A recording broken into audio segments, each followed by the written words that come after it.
Recently, we closed a chapter on the Yellowstone franchise. 1923 was emotional, poetic, and more tragic than any of us ever wished it to be. It lasted for 2 seasons, and that was it. Even though it will forever be cherished by this fandom, I'm personally glad it didn't drag the story out for too long, especially because it already managed to establish what it was supposed to for the future of the Yellowstone franchise. Of course, I'm talking about none other than the flash-forward scene that essentially introduced a brand new prequel series, 1969. Yes, you heard that right. Thanks to the powerful 1923 finale, we now know that a new prequel series, 1969, is on its way.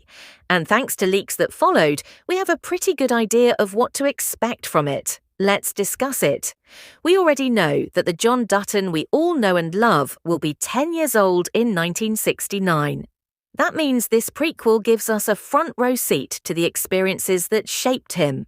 His early years, as well as his relationships with his parents and the land, will be shown to us. It's also the perfect opportunity to show who raised him and what kind of intergenerational conflict shaped his worldview. This particular era, in my opinion, is crucial to the franchise because it will give the original Yellowstone series even more meaning. After all, we'll get to know John Dutton on a deeper level than ever before, and personally, I find that incredibly exciting.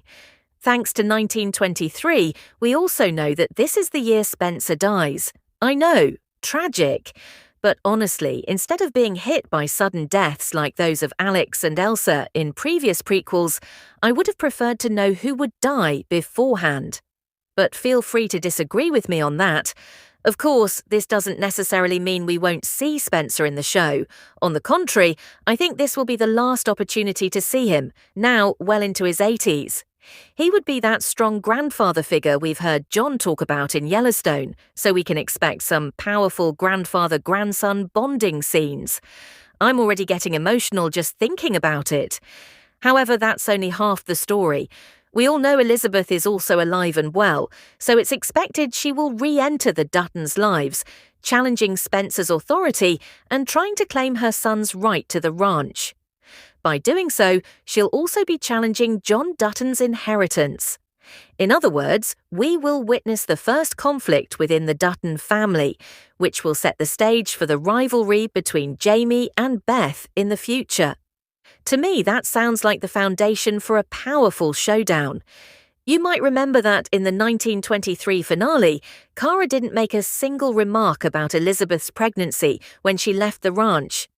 It was so bizarre that many of us questioned whether Elizabeth was still pregnant at that moment, or if we missed something. Thankfully, Michelle Randolph confirmed in an interview that yes, Elizabeth was still pregnant in that final scene. Even Michelle admitted she had to imagine a whole arc in her head for what came next, saying, "Elizabeth walks away pregnant. We assume she's going back to Boston. We don't know where she's going." Well, it turns out that ambiguity is actually a setup for 1969. Also, I don't know if you'd agree, but to me, the backdrop of 1969 is perfect for this kind of family clash. At the time, the US was in the midst of massive cultural shifts. We're talking about the civil rights movement, the Vietnam War, and the counterculture movement. Even though the Yellowstone Ranch is in Montana, which is quite isolated from the rest of the country, let's be honest, it's impossible for the Duttons to remain untouched by these larger changes. One theory about the show suggests that John's father will be drafted into Vietnam, just like many other young American men at the time. Spencer will step in to help raise John, and to me, that seems like a very realistic scenario. Meanwhile, we can't forget that rodeo culture was booming back then. There's a strong chance we'll see young John thrown into that world, learning what it really means to be a cowboy. He'll basically go through what Jimmy experienced in Yellowstone, and I think it will be so much fun to see him at such a vulnerable and formative stage of his life. Casting is another big question. As you all know, Spencer Dutton was portrayed masterfully by Brandon Sklenner in 1923. He has said he's open to reprising the role, even if it means aging up dramatically with makeup.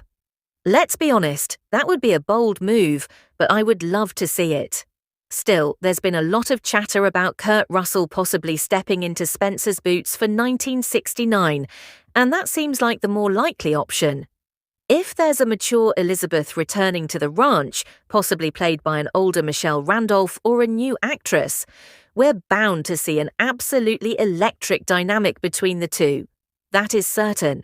There's been no official announcement from Paramount Plus about a Spencer and Elizabeth-focused spin-off. However, it appears as though 1969 is just around the corner due to the unresolved threads in 1923, Michelle's cryptic interviews, her willingness to reprise her role, and Taylor Sheridan's practice of turning fan-favorite characters into spin-offs. For more weekly updates on the Yellowstone franchise, make sure to like and follow. Meanwhile, the video on the screen might also interest you.